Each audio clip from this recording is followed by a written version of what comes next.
I'm Joel Miller. And I'm Jamey Bennett. And this is Bad Books of the Bible. It's a podcast about a collection of books with a curious pedigree and an even stranger legacy. Today's episode contains a reading from the Wisdom of Solomon, read by Father Alexis Kouri, host of Daily Orthodox Scriptures on Ancient Faith Radio. The Wisdom of Solomon, Chapter 17.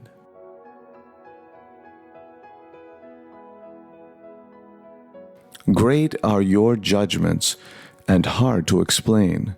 Therefore ignorant souls have gone astray. For when lawless men thought they exercised power over your holy nation, they themselves were prisoners of darkness and long night, shut in under their roofs, exiles from eternal providence. For when they thought they escaped notice, with their secret sins behind a curtain of forgetfulness, they were scattered and in a terrible state of shock, and thrown into confusion by apparitions. For not even the inmost part of the house that held them protected them from fear, but troubling noises sounded all around them, and gloomy apparitions with downcast faces appeared to them. No force of fire had the strength to give them light, nor did the very bright lights of the stars tarry to illuminate that hateful night.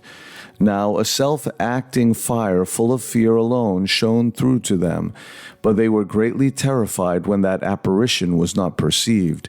So they considered the things they were seeing to be worse.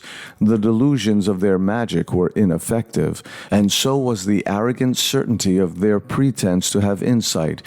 For those who promised to drive away the fears and troubles of a sick soul were themselves sick with an absurd timidity. For even if nothing dreadful frightened them, yet scared by the passing of beasts and hissing of serpents, they perished full of fear, even refusing to look at the air which could not be avoided. For evil is a cowardly thing, and condemned by its own witness, and tormented by conscience. It always welcomes things full of trouble, for fear is nothing but the betrayal of the assistance that comes from reasoning. And the expectation from within considers itself to be weaker than ignorance of the cause which supplies the torment. But they slept the same sleep throughout the night, which was actually powerless, and which assaulted them from the inmost parts of a powerless Hades. They were driven by the monsters of apparitions, and were paralyzed by the betrayal of their soul.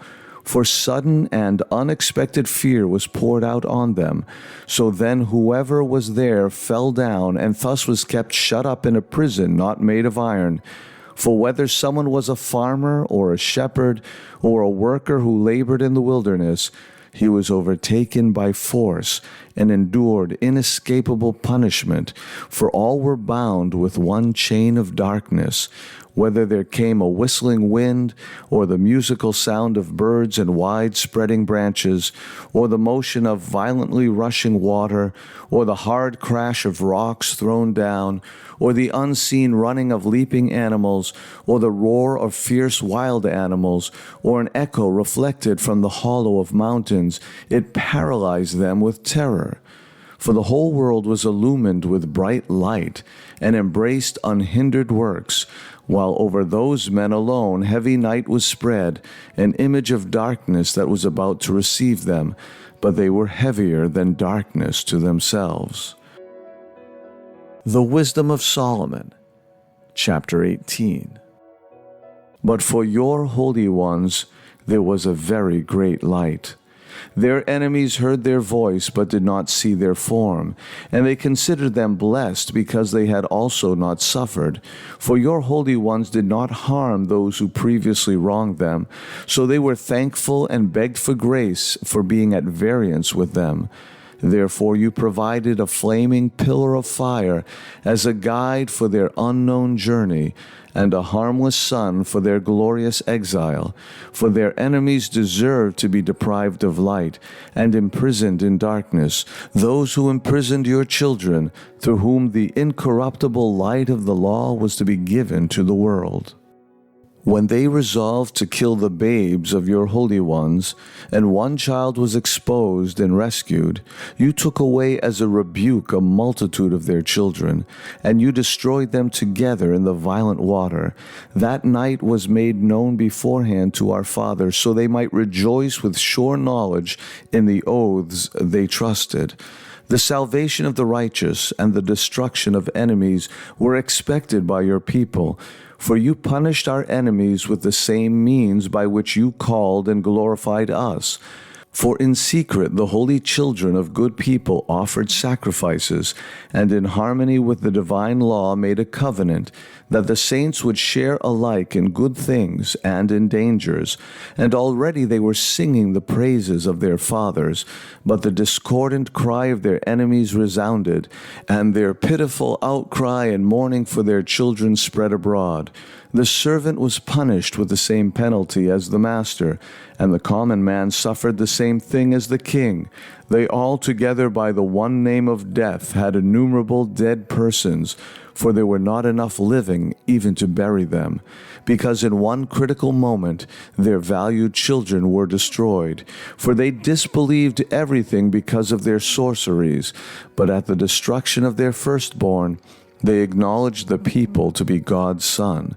For while gentle silence embraced everything, and night at its own speed was half over, your all-powerful word leapt from heaven, from the royal throne, into the midst of a doomed land. A relentless warrior carrying the sharp sword of your irrevocable command. And he stood and filled all things with death, and touched heaven while standing on earth. Then immediately apparitions in terrifying dreams troubled them, and unexpected fears set upon them. And they threw themselves to the ground half dead, one apparition here and another there, to make known to them the reason they were dying. For the dreams which disturbed them revealed this beforehand, so they might not die without understanding why it was they suffered. The experience of death also touched the righteous, and a plague came upon the multitude in the desert. But the wrath did not last long, for a blameless man hastened and acted as their champion. He carried the instrument of his ministry, prayer and the atonement of incense, and withstood the anger and put an end to the calamity, showing that he was your servant. He conquered the wrath not by strength of body, and not by the power of weapons, but by a word he subdued the punisher, because he remembered the oaths and covenants of the fathers. For when the dead had already fallen on one another in heaps, he stood in the midst, and drove back the wrath, and cut off its path to the living. For the whole world was on his long robe, and the glories of the fathers were a carved work arranged in 4 rows of stones, and your majesty was on the diadem on his head. To these the destroyer yielded, and these he feared, for the trial of his wrath alone was enough. Thanks for listening to today's reading. Father Alexis Kouri's podcast, Daily Orthodox Scriptures, can be heard on Ancient Faith Radio. You can find our podcast, along with show notes, our mailing list, our Twitter feed, and our Ancient Faith homepage, all linked at badbooksofthebible.com. I'm Jamey Bennett. And I'm Joel Miller. And you've been listening to Bad Books of the Bible, a production of Ancient Faith Radio. Tune in next time to listen in on our conversation about this very passage.